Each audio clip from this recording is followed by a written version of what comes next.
Alors bonsoir à vous les amis et bienvenue sur la chaîne du Contrebandier. Aujourd'hui on se retrouve non pas pour une vidéo de dégustation comme ce que vous avez l'habitude de voir sur ma chaîne, mais tout simplement parce qu'il y a quelques jours je vous ai demandé de poser vos questions, que ce soit par rapport à moi, ma vie personnelle, professionnelle, par rapport au rhum, en fait on s'en bat les couilles, il n'y avait pas de restrictions particulières. Et voici qu'arrive le moment pour moi de répondre à toutes ces questions. Et il y en a parmi vous, ils m'ont posé des questions, enfin ils sont allés tellement loin. Enfin bref, on va passer un bon moment, il y a des pépites, il y a du rhum, ça va bien se passer. Allez, on est parti. Alors la première question elle est posée par Shane, ou Shaheen, ou Shahin, enfin on s'en bat les couilles. Es-tu alcoolique ?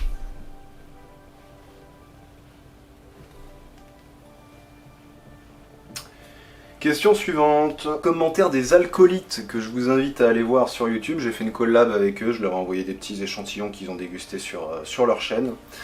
Ils se sont plantés mais comme jamais, j'ai adoré vraiment les gars, j'ai adoré. Quel est ton cocktail préféré et pourquoi ? Eh bah, mon cocktail préféré en fait j'en ai pas.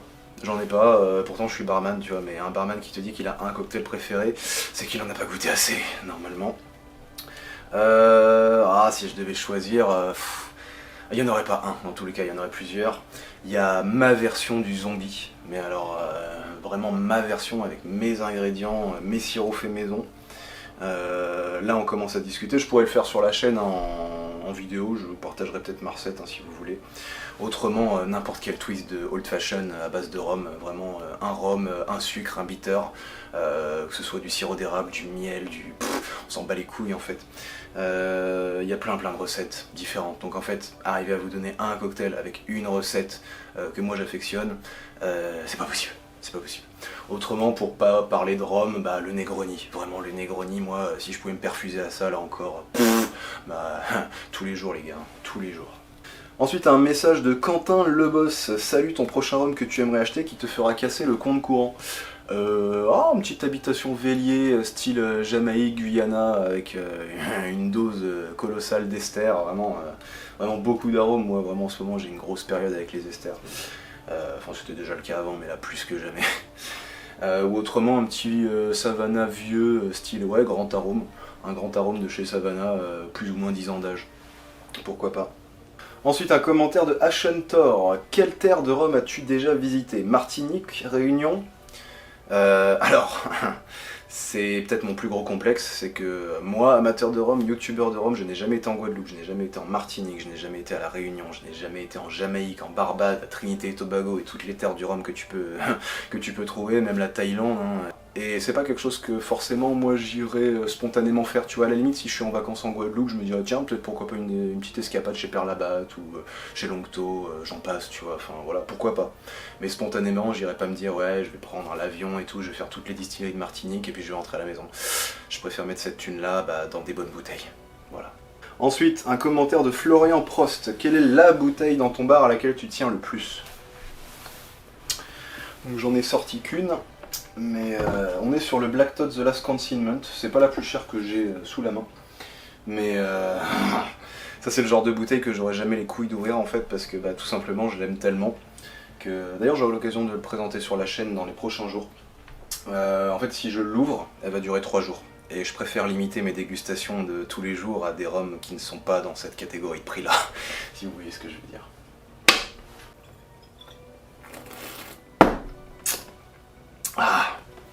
Ensuite un commentaire de Blerkté ou Blerkty, on s'en bat les couilles. La question est la suivante, est-ce que tu t'intéresses également à d'autres spiritueux, whisky, vodka, gin, tequila ? Alors la réponse est oui, c'est mon métier. Donc c'est quelque part, au-delà du fait que ça m'intéresse, c'est mon devoir de m'y intéresser. Parce que comment veux-tu vendre un produit à un client si tu ne l'apprécies pas ? Ou à minima si tu ne le comprends pas. Donc voilà. Je m'intéresse à tous les spiritueux sans réelle distinction, mais c'est juste que ma préférence va au rhum. Donc ensuite un commentaire de Valentin Crespi. Bonjour Contrebandier, quel a été ton dernier gros coup de cœur en matière de rhum ? Alors, mon dernier gros coup de cœur en matière de rhum, en fait, c'est juste une redécouverte. Faut savoir que j'avais fait une soirée il y a 3-4 ans où je m'étais enchaîné les rhum coca, vraiment. Et j'étais à mes tout débuts, vraiment, je découvrais le rhum. Et j'avais bu du Hamden Rhum Fire en shot, donc 63 degrés juste derrière les rhum coca. Quand t'es pas forcément habitué à boire des spiritueux purs, tu passes sur un truc à 60 degrés. Ouh, bah, c'est resté comme un traumatisme alors que j'adore Hamden. Bah, l'autre jour je me suis procuré un échantillon en mode bon bah vas-y et maintenant je peux le regoûter et en fait... Mais vas-y, mais comment j'ai pu me priver d'une cam aussi bonne quoi, faut vraiment...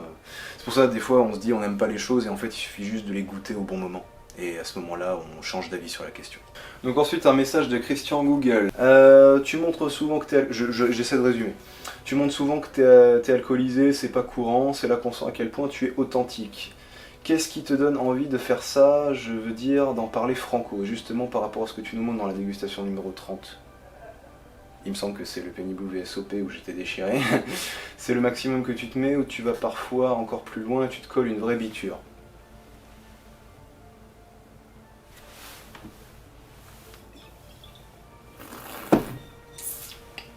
Question suivante. Et du coup, quelles précautions tu prends? Bon, on sait que t'es pas si bête, mais ça nous rassurait de savoir que tu te fais ramener, que tu conduis pas bourré, etc. J'ai pas le permis.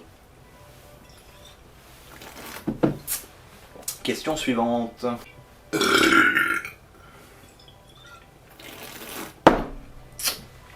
Ah. Ensuite, un commentaire de Sébastien Caplon. Salut El Contrebandidos. Tout d'abord, bravo et merci pour tes vidéos et ton feeling par rapport à ce spiritueux. Que penses-tu des différentes familles de rhum et ta préférence? Ouf. Bah alors moi, tradition anglaise, plus, vraiment Barbade, Jamaïque, Guyana, vraiment Guyana, tu vois, enfin, Trinité et Tobago, enfin, franchement, I love you, qu'est-ce que je ferais sans vous? Enfin bref, mais je suis de plus en plus ouvert, j'ai pas que la tradition anglaise qui soit vraiment ma préférence. Je m'intéresse de plus en plus aux spiritueux, enfin aux rhums en particulier, qui sont vraiment aromatiques. Tout ce qui est Jamaïque, c'est connu, c'est magnifique. De plus en plus la Réunion, je m'intéresse de plus en plus à la Réunion. Même à l'Inde, il y a des rhums de l'Inde, de chez l'habitation Vélier, qui sont chargés d'ester et que j'ai vraiment envie de découvrir. Enfin, je suis de plus en plus curieux. En fait, peu importe la provenance du rhum, il faut juste le goûter. Ensuite, un commentaire de Essort, ou Ezor, à ce stade, vous avez compris qu'on s'en fout.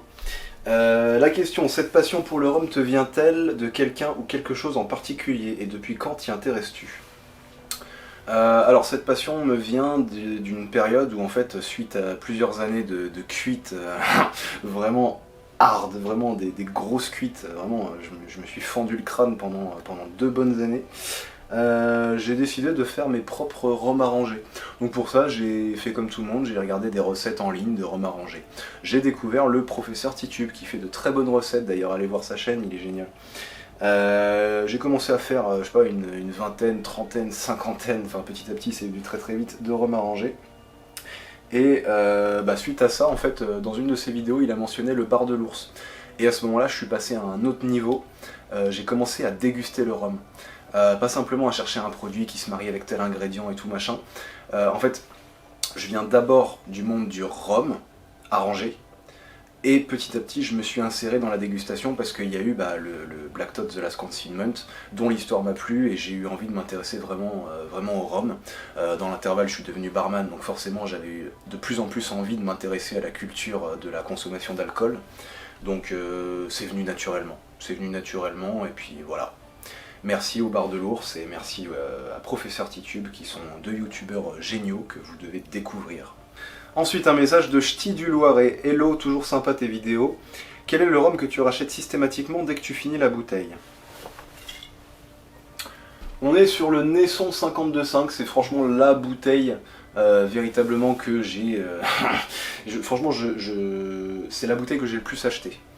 C'est pas forcément parce que c'est ma préférée, en tout cas c'est une très bonne bouteille, mais à ce prix là, franchement si tu veux un tiponche, j'ai du mal vraiment à concevoir le tiponche sans avoir de côté un Naisson 52.5. Si je vais en soirée avec l'idée de me faire un tiponche, dans le pire des cas je ramène 2 bouteilles dont celle-ci, parce que si en tiponche la deuxième bouteille que j'ai choisie ne me convient pas, je peux toujours revenir sur ma valeur sûre. Voilà. Ensuite un message de Clément. Salut, c'est un vrai plaisir de suivre tes vidéos, continue comme ça. Merci mec. Alors, c'était quoi la question? Comment apprendre à déguster et à sentir toutes les saveurs possibles dans un rhum? La pratique. La pratique, la curiosité. La curiosité, elle fait 50% du taf. La pratique, elle en fait 40%. Et après, les 10% qui restent, c'est de la persévérance, en fait. Et quand même, faut pas oublier la modération. Un petit peu. De temps en temps, ça fait pas de mal. Par ailleurs, tu en es à combien de cirrhoses depuis le début de la chaîne?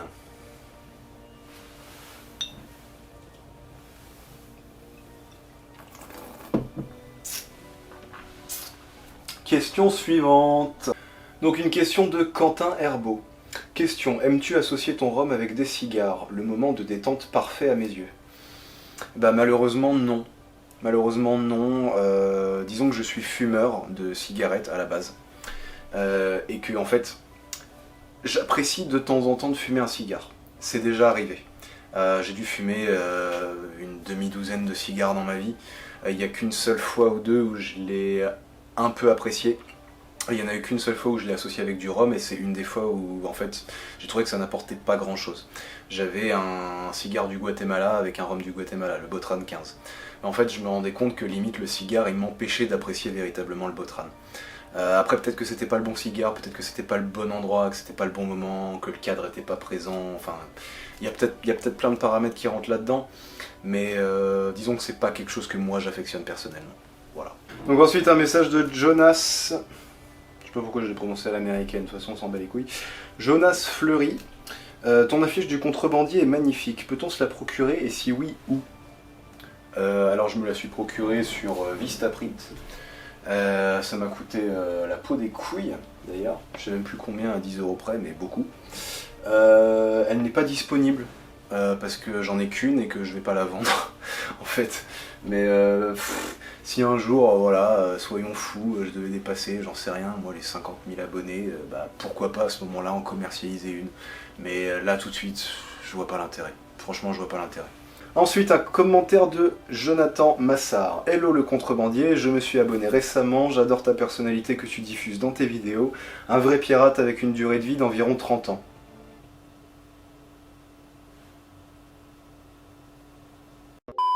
Quel est le meilleur rhum que tu n'aies jamais bu jusqu'à aujourd'hui?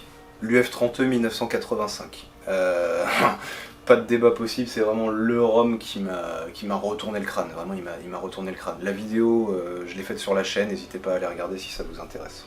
Quel est ton budget en moyenne pour une quille? J'en ai pas. Ça dépend du produit, ça dépend... Enfin, dans tous les cas, moi je goûte avant d'acheter la bouteille. Je me procure toujours des échantillons, que ce soit sur Excellence Rhum, sur Rhum Attitude. Je goûte avant d'acheter. C'est la seule règle que je m'impose à chaque fois. Et sinon, tu es plutôt Martinique ou Guadeloupe? Mais alors là, mec, t'as vraiment cru que j'allais risquer de perdre une partie de mes abonnés juste pour répondre à une question polémique? Mais tu sais pas à qui t'as affaire, toi.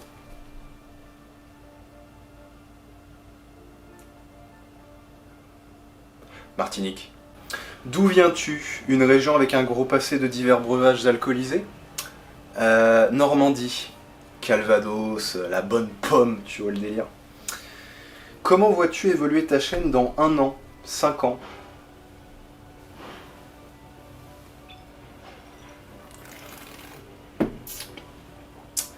Question suivante. Une question qui m'a été posée sur Instagram. Merci pour tes vidéos. Quand comptes-tu faire un compte TikTok, si tu comptes en faire un?